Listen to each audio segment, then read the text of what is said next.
샬롬. 네, 이어서 제 7강을 들어가겠습니다. 7강에는 성경과 성경의 탄생, 성경을 이렇게 만들기 시작한 것, 그래서 이 성경에 보면 이런 말씀이 있습니다. 이사야서에 너희는 여호와의 책을 자세히 읽어보라. 이것들이 하나도 빠진 것이 없고 하나도 그 짝이 없는 것이 없으니 이는 여호와의 입이 이를 명하셨고 그의 신이 이것들을 모으셨습니다. 여호와께서 그것들을 위하여 제비를 뽑으시며 친수로 줄을 띄어 그 땅을 그것들에게 나눠 주셨으니 그것들이 영영이 차지하며 대대로 거기 있으리라. 이사야 34장 16절 에서 17절 있는 말씀입니다. 그런데 자, 성경이 누구 책이라고요? 여호와의 책, 하나님의 책이랍니다. 그래서 성경 저자는 몇 분일까요? 네, 여러분 한 분이세요. 한 분이신 하나님, 창조자 하나님, 즉 하나님의 성령, 또 운행하시는 성령님이죠. 성령. 성경 기록자는 많이 있어요. 하나님의 감동을 읽고 말하며 기록한 사람들 약 45명 이상 있다고 합니다. 자, 그래서 성경은 거룩한 문서로서 듣고 본 것을 말하며 기록한 하나님 성령님의 감동하시는 사람들이 이렇게 적고 말한 거예요. 베드로후서 1장 21절 이하 있습니다. 그래서 뭐라고요? 성경은 여호와의 책이다. 예, 이사야 34장에 있는 말씀이고요. 그 성경은 또 영원한 책이래요. 영원한 책. 베드로전서 1장 25절에 완전한 책이래요. 사무엘상 23장 31. 그 다음에 축복의 책입니다. 창세기 1장 22절, 계시록 22장 7절, 상급의 책입니다. 계시록 22장. 그리고 심판의 책입니다. 네, 계시록 20장에 나오죠. 그 영생 얻는 책이에요. 요한복음 5장 39절에 그러셨어요. 누가 성경에서 영생을 얻는 줄 알고 상고하거니와 상고한다 그러셨습니다. 그럼 성경은 몇 권으로 되어 있느냐? 지금 66권으로 구성되어 있는데 구약이 39권이고요. 신약이 27권이에요. 그럼 이걸 제일 외우기 쉬운 게 성경이 몇 권입니까? 66권인데 그걸 어떻게 외워요? 구약이 39권. 우리가 구구단을 할 때 39, 27 하죠? 27권이 신약이라는 거예요. 그렇게 하면 쉽게 외워집니다. 총 66권입니다. 구약과 신약, 그럼 구약은 옛 약속, 신약은 새 약속. 구약이 39권인데 그거를, 거룩한 구문서들을 구약이라고 불렀다고 합니다. 그게 언제부터? 주후 220년, 주후요, 서기 220년을 얘기하는 겁니다. 약 3, 4세기쯤 때에. 그래서 구약을 보면은 구성이 모세 오경이 있습니다. 그리고 역사서가 있고요. 그 다음에 시가서, 지혜서가 있고요. 잠언, 또 그 시가서 있지 않습니까? 전도서. 그 다음에 또 시편. 그리고 선지서 이렇게 네 등분으로 나눠서 보실 수가 있습니다. 사실 신약도 네 등분으로 나눠볼 수 있거든요. 그건 신약 가서 말씀드릴게요. 자, 이전에는 거룩한 문서, 성경 말씀, 이렇게 요한복음 3장 18절은 성경 말씀했어요. 율법, 또 마태복음 5장 17절에, 그리고 선지자의 글, 그리고 요한복음 6장 이렇게 말씀하면서 모세의 율법과 선지자의 글과 시편의 날을 가르쳐 예수님이 그렇게 말씀하셨어요. 누가복음에 24장에. 그리고 구약 개론이라 그러죠. 우리가 이제 신약 가면 구약 개론이라고 부르는데 그게 뭔 소리냐면 개략적으로 서술한 내용, 혹은 그 책의 안내, 인트로덕션이라는 거예요. 그 안으로 그 책, 그 속으로 이끌어들인다, 입문시키다 하는 그런 뜻으로 해서 구약 개론이라고 그랬어요. 그래서 구약 개론이라는 말이 나온 거는 신약이라고 그러려니까 그러면 구문서를 구약이라고 그래야 되겠다. 그러면서 구약 개론이라는 말이 나왔다고 합니다. 언제요? 서기 220년 이후에 그 얘기입니다. 그래서 구약이라고 불리게 되면 처음 신약 성서를 신약이라 부를 때, 그러니까 그게 AD 220, 주후 220년, 그렇게 주 3, 4기 때부터 대하여 이렇게 부르게 됐다고 합니다. 주 425년 아르리아누스의 거룩한 문서들에 대한 인문이라는 책을 구약개론 시작으로 봅니다. 그러나 구약개론은 종교개혁과 계몽주의 등을 거치면서 18세기, 그러니까 1900년도 얘기하는 겁니다. 말에 그 제물러라는 그 사람의 연구를 본격적으로 이제 구약개론이라고 이렇게 본다고 이렇게 이제 공식적으로 이렇게 나와 있습니다. 토라가 모세오경이에요. 프톨레미 황금 시대 때 그때의 주전, 그러니까 주전이니까 BC지요. 283년. BC는 점점 이렇게 높을수록 더 오래 가는 겁니다. 더 낮을수록 더 신약의 주후로 더 가깝게 오는 거죠. 근데 그 프톨레미 황금 시대, 그 알렉산더 대왕이 죽은 후에 그 네 대장 중에 하나가 프톨레미인데 이집트를 맡게 됐습니다. 그때에 최고로 훌륭한 세계 최고의 알렉산드리아의 도서실이 제일 유명한데 거기에 그 배치를 하는데요. 그게 뭐냐면 70인역이라 그래요. septuagen이라 그러고 뭐 저기 헬라어로는 펜테투브 하는데요. 이게 그 프톨레미 황금 시대 때 그때에 주전 250년 전 약 그때에 유대인 지파에서 유대인이 몇 지파죠? 12지파죠. 네. 대답 좀 크게 해 주세요. 네. 12지파 중에 여섯 명씩을 뽑으니까 72명이 나와요. 근데 72인역 그러지 않고 70인역이라고 이렇게 얘기를 하면서 septuagen이라고 그래요. 그게 이제 septuagen이 라틴어인데요. 어쩌면 그렇게 똑같이 헬라어로 번역을 해서 알렉산드리아 도서실에 배치를 하는데 그 12지파에서 나온 사람들이 똑같이 모세오경 토라를 똑같이 번역을 해놓은 거예요. 이분들이 어떻게 열심히 번역을 했느냐. 각각 따로따로 번역을 했는데도 똑같이 나왔어요.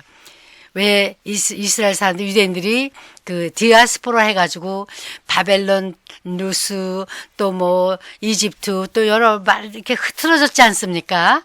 그런데 그 우리나라 사람들이 이 미국에 가면은 제 2세들이 한국말을 해도 잘 못해요. 떠듬떠듬하고 또 한국어도 잘 쓰지도 또 읽지도 잘 못하죠. 영어는 잘하는데 그 당시에 그 오늘날의 영어처럼 국제어로 쓰는 것이 헬라어였습니다. 헬라어는 잘하는데 그만 그 아람어 히브리어는 잘 못하는 거예요. 그래서 이 유대인들이 안 그래도 걱정이 돼가는데 이 거룩한 문서를 어떻게 내가 우리가 이방 문자로다가 이걸 해가지고 이방인들이 읽게 하나? 그 이방인들보다도 아마 이분들의 생각은 그 디아스포라 된 유대인 자녀들을 위해서 열심히 번역을 해서 알렉산드리아 도서실에 배치되어 있습니다. 그래서 그게 뭐라고요? 70인역 septuagint. 그걸 헬라어로 뭐라 한다고요? 페네트.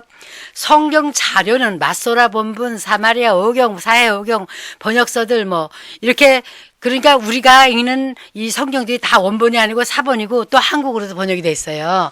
그래서 이렇게 그 유대인들은 마소라 본문을 많이 사용한다고 합니다. 자, 외경이라고 있어요. 성경 66권에 또 있는데 그 마카비 뭐 상하 뭐 이런 그 외에 다른 게 있는데요. 외경은 정경에 들어가지 않습니다. 그래서 하나님께서는 아까 처음에 읽을 때 너희는 여호와의 책을 자세히 읽어보라 그랬죠. 이것이 다 짝이 있다 그랬죠. 짝이 있고 네, 다 이것들이 하나님께서 제비를 뽑아서 친수로 줄 때에서 그걸 땅에 나눠준다 그랬어요. 영영이 차지한다 그랬습니다. 그래서 하나도 그 짝이 빠진 것이 없다. 그러면 66권만 해도 충분하다는 거예요. 그 외에 다른 성경을 없어도 된다는 겁니다. 그래서 아이고 외경은 뭔가 하고 그거 공부하려고 하지 말고요. 하라는 성경 예수 그 66권을 잘하고 거기 중에도 하나님 뜻이 뭔가 그리고 거기에서 예수님이 명하신 그걸 열심히 하면 그러니까 조연이 있고 주연이 있잖아요. 그 주연권을 좀 잘 보시라 이거예요. 조연권 그냥 아무리 봐도 거기서 거기고 왔다 갔다 머리만 산만해집니다. 그러니까 이 주연권 잘 보시고 이 주연의 뜻이 뭔지 뭘 어떻게 시작해서 어떻게 끝나는지 처음과 나중에 뭔지 이걸 아시고 성경을 읽으시면 자리가 잡힙니다. 예. 그리고 그러면서 구약 기록 장소는 뭐 이스라엘, 애굽, 니느웨, 바벨론, 외국 성읍과 마을 이름 등도 나옵니다. 그거 다 몰라도 괜찮아요. 하여튼 주연을 잘 읽으라 그랬죠. 하나님 뜻이 무엇인가. 우리가 살다 보면 부모님의 뜻을 잘 알고 한다 해도 우리가 잘 헤아리질 못해요. 그래서 참 효도를 잘 못하지 않습니까? 효자, 효녀가 제대로 못하지 않습니까? 마찬가지로 우리가 성경을 읽고 하나님 뜻을 알려고 막 애를 쓰고 해도 우리가 하나님 뜻을 다 알 수가 없어요. 그런 큰 거는 헤아려서 알 수가 있다면 하나님의 마음을 시원하게 해드릴 수가 있죠. 그렇죠? 아멘입니까? 네. 아멘 크게 해주세요. 네, 맞습니다. 그래서 우리가 여기서 목적은 우리가 이 마라나타 국제세 선교에 말할 때 이에서 사관학교의 이 목적은 뭡니까? 하나님 아버지의 뜻을 알아서 그 뜻대로 잘 속이 시원하게 잘 끝까지 처음과 끝까지를 잘 우리가 수행해 나가자. 아버지를 기쁘시게 하는 자가 되자. 그래서 이 고린도서에 보면 결혼한 사람은 어떻게 하면 남편을 기쁘게 할까 하고 마음이 나뉘고 어떻게 하면 아내를 기쁘게 마음이 난다 그러는데 안 한 사람은 어떻게 하면 하나님을 기쁘게 할까 마음이 나누지 않는다 이런 말씀이 있습니다. 그러니까 결혼하지 말라는 게 아니고요. 그래도 결혼했어도 항상 하나님을 염두에 두고 어떻게 하면 하나님 뜻을 행할까 어떻게 하면 하나님 뜻을 이루어드릴까 기쁘시게 할까 이렇게 생각하며 사시면은 됩니다. 두 내가 똑같이 그렇게 생각하면 서로가 행복하게 살 수가 있는 거죠. 같이 일을 하면서요.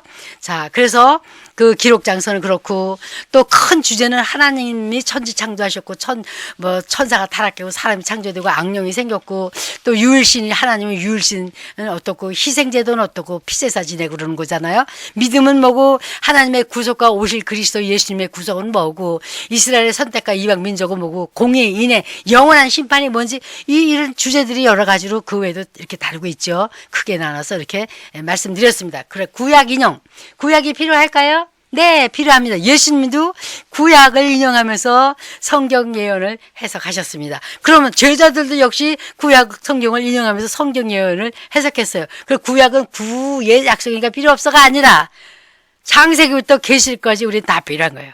창세기부터 계시까지 예수님을 소개하고 있습니다. 누가 왕이냐? 예수님이다. 누가 주인이냐? 예수님이다. 네, 그렇게 말씀하고 있습니다. 그래서 구약 창세기부터 계시까지 예수님을 여러분 발견을 제대로 못했다면 잘못 성경을 읽으신 거예요. 어디서만 발견하고 어디서만 발견 못했다가 아닙니다. 창세기부터 계시록까지입니다. 그래서 구약의 정경화는 그 구약이 이제 구약이다, 옛 구전이다, 구문사다 하고 제대로 이렇게 한 것이 언제부터 이걸 또 참 신기한 것이요. 이게요, 하나님께서 여자의 후손 오신다 그러고 막 이렇게 하나님께서는 잠깐 저를 보세요. 하나님께서는 이렇게 자세히 그냥 차라리 얘기를 이렇게 끼워서 해주실 수 있는데 안 하신 게 많아요. 뭔지 그냥 내버려 두셨어. 왜 그러셨나 저도 많이 생각해 봤는데요. 너무 자세히 해놓으면 너무 마귀가 알잖아. 마귀가 선수를 친단 말이죠. 그냥 알쏭달쏭하게 해주셨어요. 그죠? 그런 것 같아.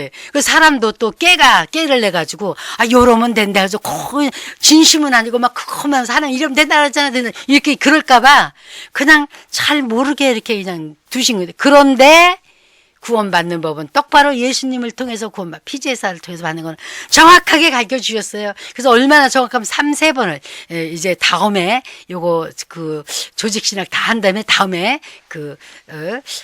복음과 대사명과 그리스도의 본질들 DNA를 말할 때 말씀드리겠습니다. 그래서 구약의 정경화.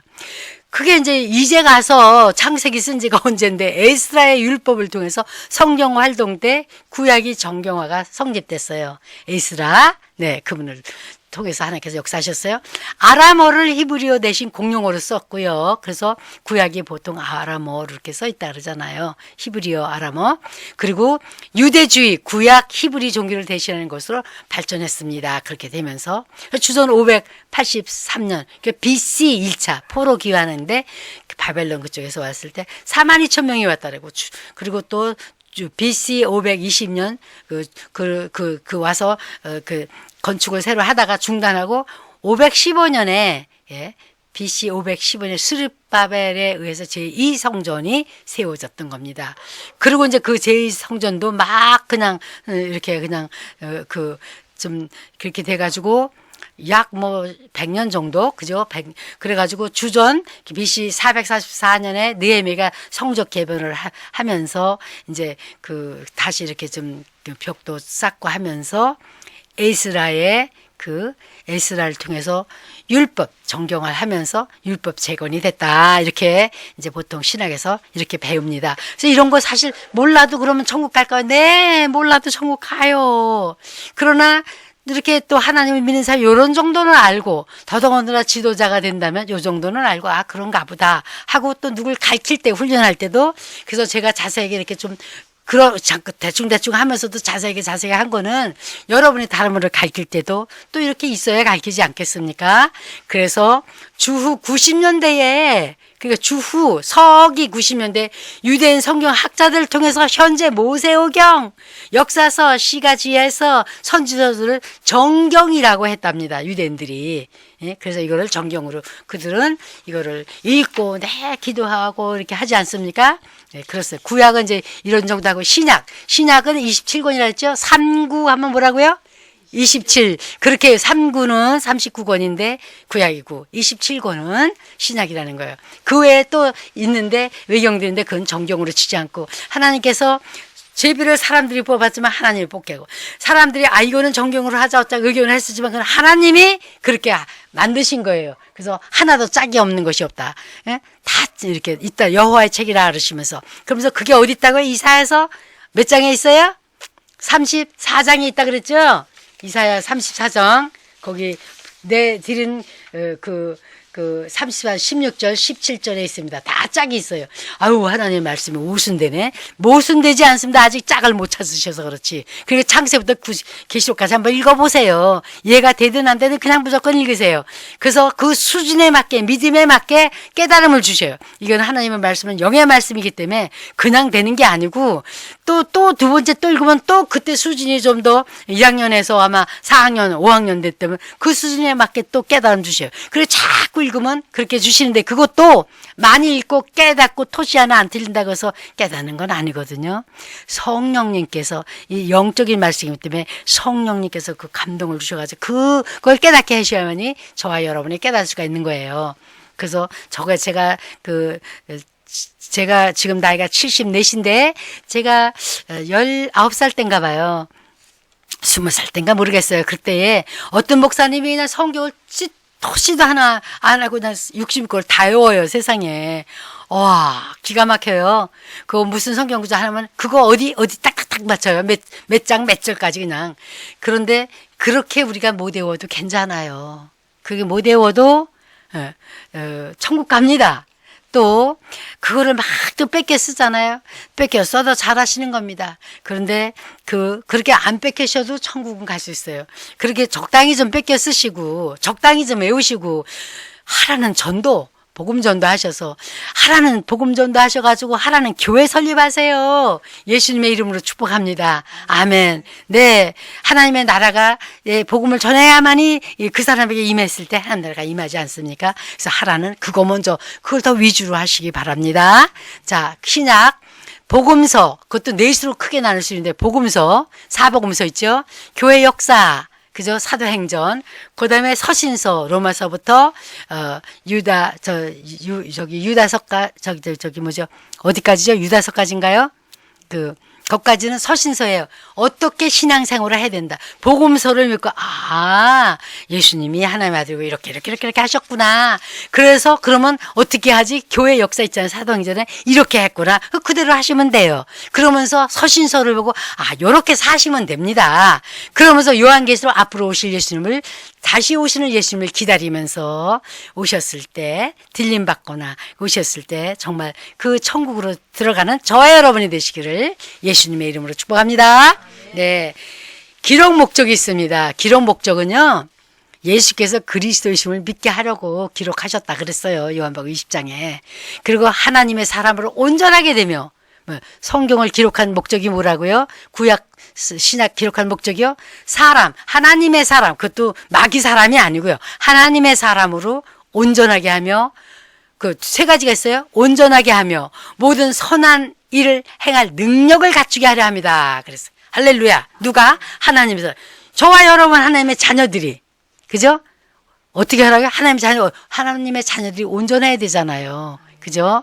그래서 그래야지 온전해야지 모든 선한 일을 행할 능력 갖추게 하신대. 능력. 선한 일 하는 거 능력. 할래. 복음 전하는 것도 선하고 선한 일 하는 것도 선한 일이고 할렐루야. 네, 좋은 모든 것이 헤아려서 좋은 거는 선한 일이에요. 하나님 앞에서 좋은 거는 말씀에 따라서 헤아려 따질 때 하나님이 기뻐하시는 것이다. 될 때 이것이 선한 일이에요. 가장 선한 것이 뭐라고요?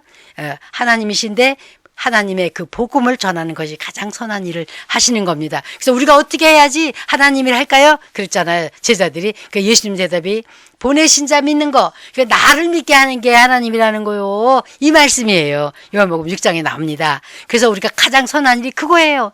그래서 그날 나는 아버지의 뜻을 행하라고 하는데 요한복음 6장에 있는 말씀입니다. 나는 아버지의 뜻을 행하라고 하는데 그게 뭐냐? 그날에 나를 믿는 자들에게 내가 영생을 주는 거래요. 할렐루야. 아멘. 그러니까 그것이 가장 선한 일이에요. 가장 큰 상 중에 제일 큰 상인 것 같습니다. 전도의 상이. 그래서 주 예수님은 성경을 기록하지 않으셨습니다. 네.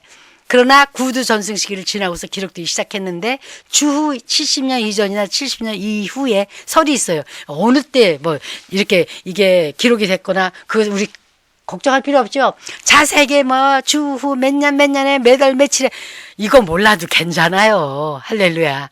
성경에 하나님의 말씀이 이렇게 그냥 이렇게 두루마리에서 여러 개 있는 거를 하나로 묶어준 것도 감사하지 않습니까? 그죠?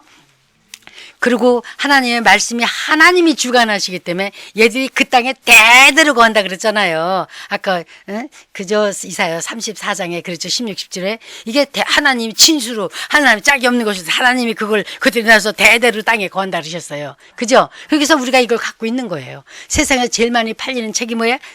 성경. 할렐루야. 아멘. 그래서 이게 기록된 거 보면 주 90년에서 초기 수집과 신약 성경 책들이 사용 시기를 해서 이게 그냥 이거 예를 들어서 요한복음 하나 아니면 또 갈라디아 하나 이렇게 뚜루루 말아서 쭉 펴가지고 여기 가서 쭉 읽어주고 그걸 또 이 프린팅 오늘날 같이 무슨 컴퓨터 프린터고 이게 짝짝 이게 이거 카피가 그게 안 되는 거잖아요. 그래서 손으로 그냥 쓰는 거예요. 그러니 그 책이 얼마나 귀하겠습니까? 그죠? 많이 귀하죠? 하여튼 그렇게 돼가지고 사용 시기가 여기서 쓰고 저기서 쓰고 또 가지고 이렇게 둘러 카피된 것도 쓰고 이렇게 그렇게 돼서 그리고 이 카피된 것이 오래 가면 다행인데 이게 양피지 양껍질의 양피지가 그런데도 양가죽 거기다 또 파피루스 이집트에 가니까 파피루스 이렇게 잘하더라고요. 근데 그런 거 가지고 이렇게 해서 만드는 걸 이렇게 해서 하여튼 그런 데 적는데 그게 그냥 1000년이고 10,000년이고 가는 게 아니거든. 그러면 또 써야 돼. 이게 낡으니까요. 또 쓰고. 어쨌든 감사하게 하나님께서 그런 성경이 보존해서 내려오게 했습니다. 사본들이 많아요. 그래서 excuse me. 그래서 AD 신약성서 정경의 출현 시기가 언제 됐다고요? 주후 180년, 220년 오래됐죠. 벌써 속사도도 지나갈 때예요. 그죠? 사도들 속사도. 그죠? 이렇게 볼 때 속사도라는 것은 이제 나중에도 그 말을 하는데 선교에 대해서 하는데 사도들한테 배운 사람들이 속사도예요. 사도들 돌아가시기 전에. 자, 그리고 신약 정경을 확정 시기가 주 220년에서 400년을 봐요. 그러니까는 이때의 신약 성경이라니까 그럼 구문서는 어떻게 하지? 그래서 구약 개론이 그때 나온 겁니다. 자, 그거 배우셨어요? 아직 안 배우셨어요? 신학교에서? 배우셨습니까? 아직 안 배우셨어요? 그러면 아니요, 그래 보세요. 자, 안 배우셨다고 머리를 흔드십니다. 자, 그러면 자, 그렇습니다. 그래가지고 여기 보면 사본만 있어요. 이제 우리 원본들은 없어요. 왜 없어요? 다 낡아서 그렇게 되니까 자꾸 열심히 사본들을 써야 되겠죠. 그죠? 그래서 헬라어본만요 대문자로 붙여 쓴 신약성경 사본이 300여 본이 있대. 헬라어로 5,400본. 와, 그죠? 라틴어로 8,000여 본, 기타로 1,000여 본이나 있대. 그래서 1514년에 그러니까 주후 1514년 이전에는 전문 필사들에 의해서 필사됐습니다. 1514년 이후에는 주후 이후에는 성서 인쇄 시대가 시작됐습니다. 그래서 제가요, 영국 대영물 박물관에 간 적이 있거든요. 저기, 옥스퍼드 대학에서 공부를 할 때 잠깐 석사과정 할 적에, 거기에 그 인쇄기계 봤습니다. 거기서. 그래가지고 그때부터 인쇄로 촉촉촉 찍어내니 얼마나 빨리 찍어냈겠습니까? 얼마나 감사해요. 그죠? 인쇄기 발명한 사람들, God bless you. 그죠? 그 자손들, 천대만대까지, 1000대까지 이른다 그랬으니까 하나님 정말 감사합니다. 그래서 복음서 기록자들이 자세히 뭐 다는 아는데 요 정도만 아시면 되겠습니다. 자, 복음서 기록자들은 마태복음은요, 뭘로 봤냐면요, 이제 메시아를 선포하는데 세리였어요, 마태복음. 마태는. 근데 사자로도 묘사를 했고, 송아지, 사람, 독수리, 그렇게 성경 학자에 따라서 다르게 해석들은 있지만, 일단 그렇게 해석이 되는데요. 마태는, 사도고 제자죠. 근데 세리였어요. 세리가 세금 거두는 사람이죠. 그래서 메시아를 선포하고 구약 인용을 풍부하게 했습니다. 마태복음에. 유대적이에요. 그리고 크리스천이시면서 만국을 위한 복음. 그래서 크리스천들에게 또 만국을 위한 복음을 강조하면서 이걸 썼습니다. 그럼 마가는요? 마가는 누구예요? 마가는 잠깐 물어볼게요, 여러분. 마가가 제자 중에 들어갑니까? 안 들어갑니까? 12제자에 안 들어가요? 우리 선교사들도 모르는 분은 모르더라고. 마가가 제자 중에 하나인 줄 알았더라고요. 나 아니에요. 어쨌든 마가는 아니에요. 바나바의 조카로서 선교여행단 중지를 했어요. 그리고 그분이 쓴 거는 급해 그냥 뭐든지 즉시 그냥 바로 그냥 좌자자자 빨리빨리 이제 기독론 복음서를 이렇게 했고요. 이방을 위한 복음서다. 구약을 이용한 것은 적습니다. 마태는 많이 구약을 이용했어요. 유대 풍습을 설명하고 있어요. 그래서 이 마가는 부잣집 아들이에요. 그죠? 성경에 보면 120명이 앉아 있을 만한 그런 다락이 있는 집안의 부잣집이니까 그렇죠? 종도 두고. 그런데 아이고, 선교가 그렇게 쉬운가요? 어렵죠. 선교에 발이 얼마나 부르트고, 또 이렇게 어딜 갔을 때문에 저 산을 넘어가야 되니까, 아이고, 나는 못 넘어가. 하고선 다시 돌아왔어요. 그러니까는, 이 바울하고도 헤어지는 그런 단계가 왔었죠. 바나바하고도 이렇게 힘이 다퉈서 서로 갈라졌지 않습니까? 그러나 나중에는 유효하다고 해서 바나바의 조카 마가를 내게로 데려오라는 바울의 말씀이 성경에 기록된 것이 있습니다. 그럼 누가는 예수님의 제자일까요? 아닐까요? 누가도 아니에요. 의사예요. 이방인 의사예요. 이 사람 누가인데도 이방인으로서 성경의 저자가 아니라 기록자로 나옵니다. 아까 성경 저자는 한 분, 기록자는 45명 이상이라 그랬어요. 그래서 누가도 기록자, 마가도 기록자, 마태도 기록자, 다 기록자예요. 베드로도 기록자, 할렐루야, 바울도 기록자, 다 기록자들이에요. 그래서 누가는 이방인으로서 시리아 안디옥 출신인데 이 사람은 결혼도 안 하고요. 베오티아라는 거기서 84세 죽었는데 마르시온에 대해서 이렇게 반대해가지고 기록을 했어요. 수준이 높아요. 그래서 이분이 누가복음하고 사도행전을 적었습니다. 그래서 수준이 높고 교양 있는 헬라어를 썼어요. 그래서 누가복음과 사도행전을 보면 정말 아주 이렇게 헬라어를 아주 교양 있게 썼다 이렇게 얘기합니다. 예수님 생애보다 신학적으로 해석된 역사를 썼습니다. 그래서 예수님 생애를 더 많이 쓰기보다 신학적 해석된 역사를 주로 썼고요. 우리 가운데 이루어지는 일들을 하면서 예수님 생애와 교회 사이에 다리를 놓으면서 이렇게 썼어요. 요한복음은요, 요한 사도는 사도 제자예요. 그래서 여기서 제자가 2명이에요. 그죠? 근데 요한 사도 제자가 그분을 별명을 사랑하는 제자다 이렇게 했다 그랬습니다. 그래서 요한복음 18장 15절 이하 이렇게 나오는데요. 예수 그리스도의 신성을 확증해줘서 영지주의를 단박으로 이렇게 반증을 했습니다. 그래서 말씀과 생명과 믿음에 관해서 하면서 그 그리스도의 인성과 신성을 확증시켜 줬습니다. 그래서 자, 이제 성경에 대해서는 이 정도까지만 그저 알고 넘어가셔도 제가 볼 때는 충분하다 생각합니다. 자, 그렇습니다. 감사합니다. 할렐루야.